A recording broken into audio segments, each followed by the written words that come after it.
নাই যেটা হলো বড় মারাজপুর হলো মাঠ বুঝছে, সেই বট গাছের গোড়ায় তুই সালালে বসে থাকবি। আমরা যে যে মসজিদ থেকে যা পাই ইফতারি পাই ওখানে সালাই করে এনে এনে দিয়ে যাবো।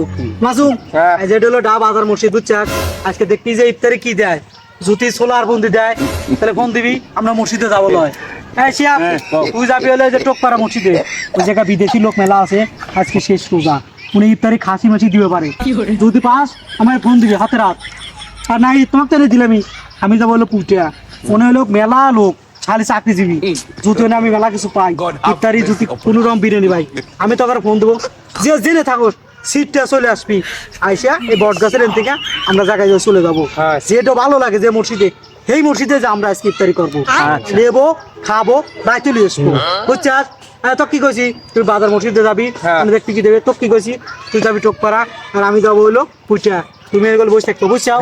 আজকে আমার যেবা করেই হোক পেট ভরে খাবো, যত বিরিয়ানি আছে নিয়ে আসবো, কাল কি ঈদ হয়েছে তাই কি আমরা আরো বেশি করে খাবো, একবার শেষ রোজারটা খাওয়া একবার শেষ করে লাবো বুঝছাস। চলে যা বুঝছাস, যা কইছি চলে যা, সামু গেলাম তোর থাক।